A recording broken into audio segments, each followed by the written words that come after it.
혈액순환 개선에 관심 있으신 분들 딱 3분만 이 영상을 보세요. 지금 여러분의 손끝은 차갑지 않으신가요? 계단만 오르면 숨이 차고 아침에 일어나면 머리가 무겁고 명치가 답답하고 다리가 퉁퉁 붓지는 않으신가요? 혹시 최근 들어 기억력이 떨어지고 자꾸 깜빡깜빡 하시나요? 이 모든 증상들 단순히 나이 탓이라고 넘기고 계시다면 큰 오산입니다. 이것은 여러분의 몸이 보내는 마지막 경고 신호입니다. 혈액순환이 막히고 있다는 적신호죠. 더 무서운 건 이겁니다. 혈액순환 장애를 방치하면 단순히 손발이 차가운 정도로 끝나지 않습니다. 뇌졸중, 심근경색, 치매까지 이어질 수 있다는 사실 알고 계셨나요? 여러분이 지금 느끼는 그 작은 불편함이 5년 후, 10년 후 여러분의 인생을 송두리째 바꿀 수 있습니다. 하지만 걱정하지 마세요. 오늘 이 영상 하나면 충분합니다. 지금부터 제가 알려드리는 방법들을 실천하시면 빠르면 일주일 안에 몸의 변화를 느끼실 겁니다. 왜 이 영상을 끝까지 봐야 할까요? 첫째, 의사들도 잘 모르는 혈액순환의 핵심 비밀을 알려드립니다. 여러분은 혈액순환이라고 하면 심장만 생각하시죠? 틀렸습니다. 진짜 중요한 건 따로 있습니다. 둘째, 약국에서 파는 수십 가지 혈액순환 제품 중 뭘 선택해야 하는지 정확히 알려드립니다. 돈 낭비하지 마시고 제대로 된 제품 고르세요. 셋째, 집에서 단 3분만 투자하면 할 수 있는 운동법을 공개합니다. 이것만 해도 병원 안 가도 됩니다. 자, 그럼 본격적으로 시작하겠습니다. 먼저 여러분이 꼭 알아야 할 혈액순환 장애의 4가지 경고 신호부터 말씀드리겠습니다. 첫 번째 신호, 손발이 차갑고 다리에 쥐가 자주 나며 붓는 증상입니다. 많은 분들이 이걸 단순한 냉증이라고 생각하시는데 절대 그렇지 않습니다. 이것은 자율신경계의 교란 신호입니다. 팔다리 쪽으로 혈액이 제대로 가지 않으면 우리 몸은 어떻게 할까요? 심장이 더 열심히 일해서 그쪽으로 피를 보내려고 합니다.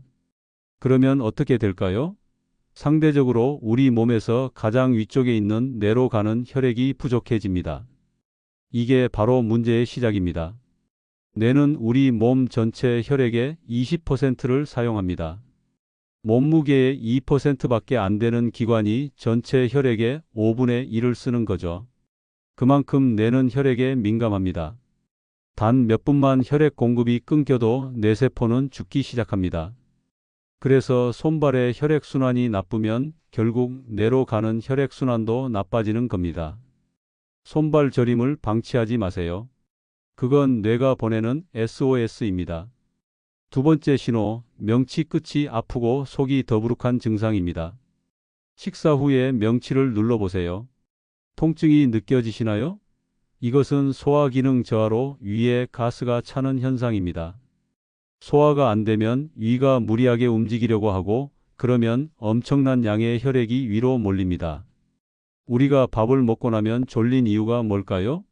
바로 소화를 위해 뇌로 가야 할 혈액이 위장으로 가기 때문입니다.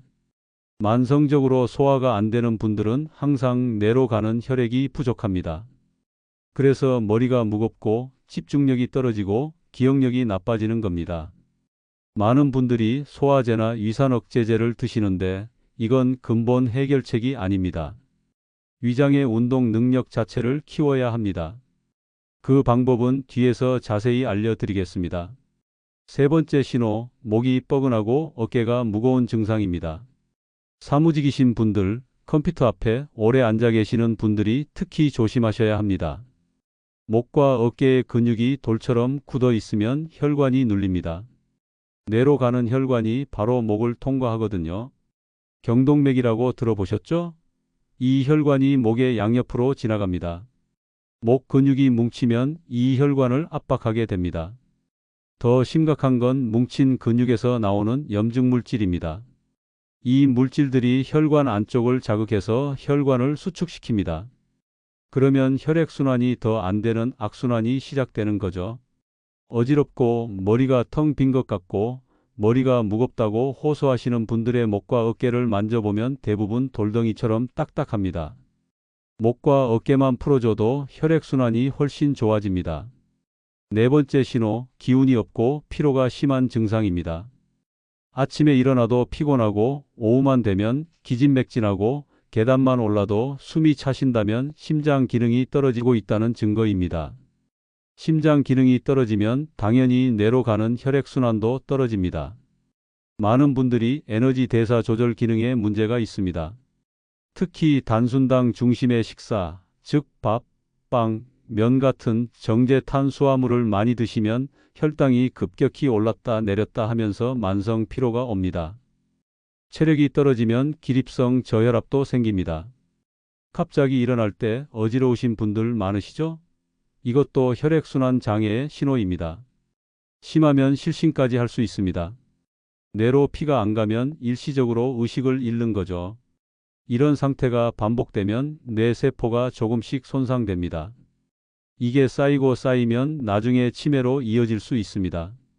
혹시 이 네 가지 증상 중에 한 가지라도 해당되시나요?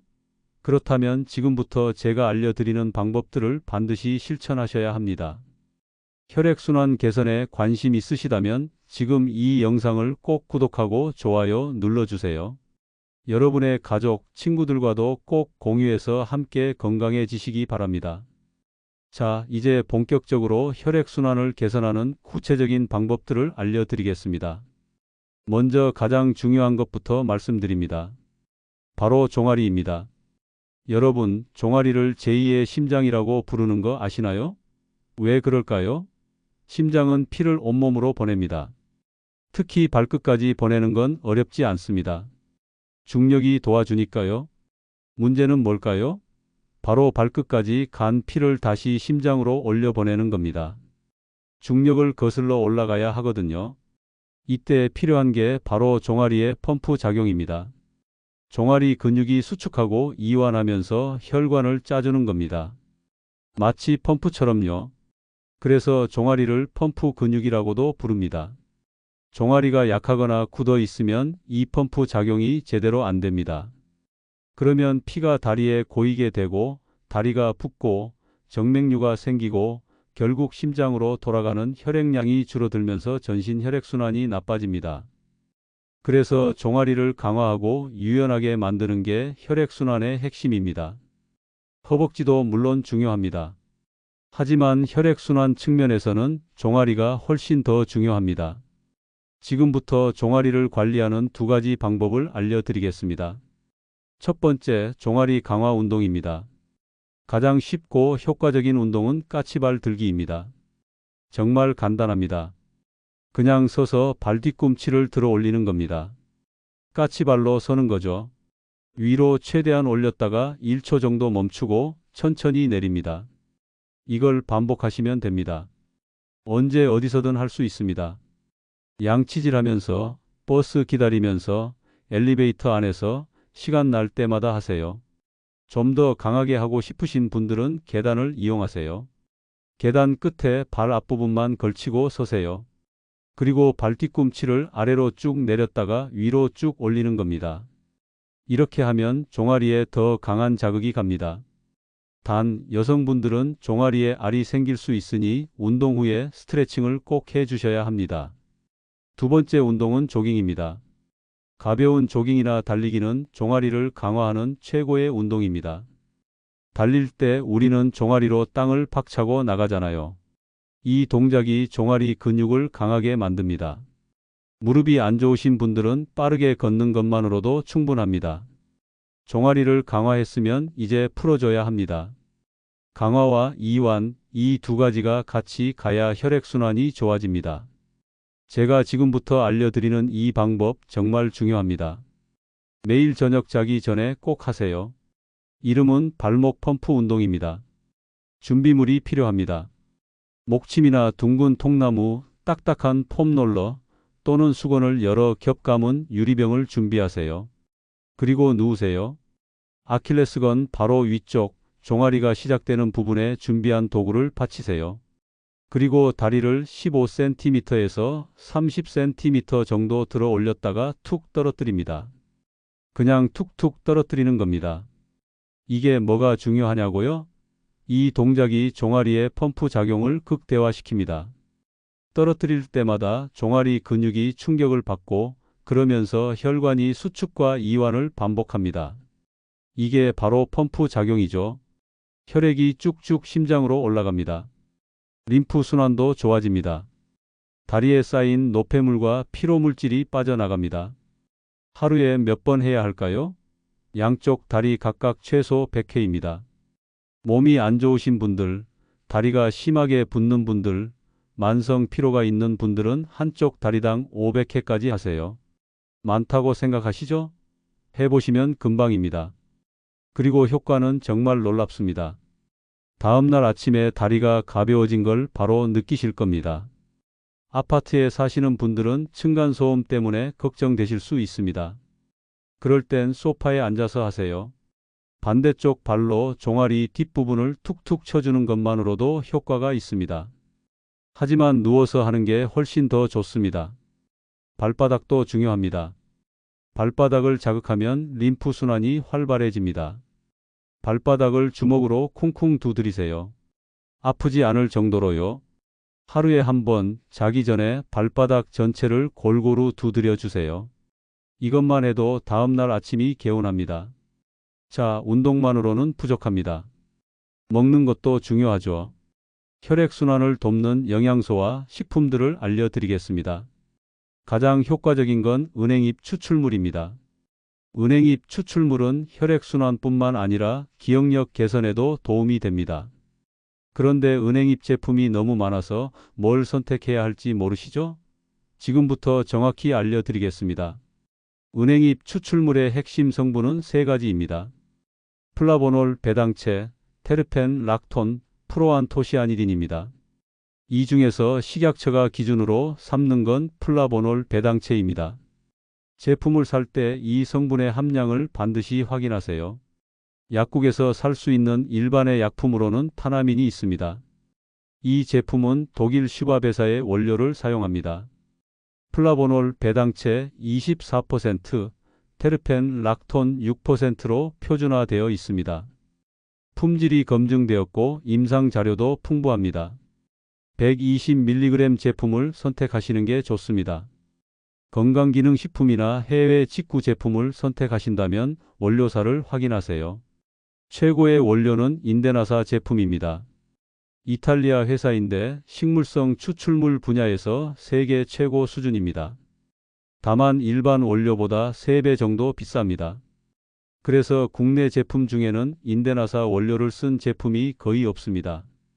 해외 직구로는 블루보넷이나 내추럴 팩터스 제품이 인데나사 원료를 사용합니다. 블루보넷은 60mg 제품이라 하루 2번 드시는 게 좋고 내추럴 팩터스는 파이토점 공법이 적용되어 흡수율이 높습니다. 예산이 허락한다면 은행잎 추출물에 피크노제놀이 복합된 제품을 선택하시면 더 좋습니다. 은행잎 추출물은 하루 60mg에서 240mg까지 안전하게 드실 수 있습니다. 대부분 부작용 없이 드실 수 있지만 사람에 따라 메스꺼움, 설사, 현기증, 두통이 생길 수 있습니다. 임산부, 수유부, 12세 미만 어린이는 드시면 안 됩니다. 가장 중요한 주의사항이 있습니다. 항응고제나 항열소 판제를 드시는 분들은 반드시 의사와 상담 후에 드세요. 은행잎 추출물도 혈소판 응집을 억제하는 작용이 있어서 함께 드시면 출혈 위험이 높아질 수 있습니다. 이제 생활 습관을 말씀드리겠습니다. 첫째, 손발을 자주 움직이세요.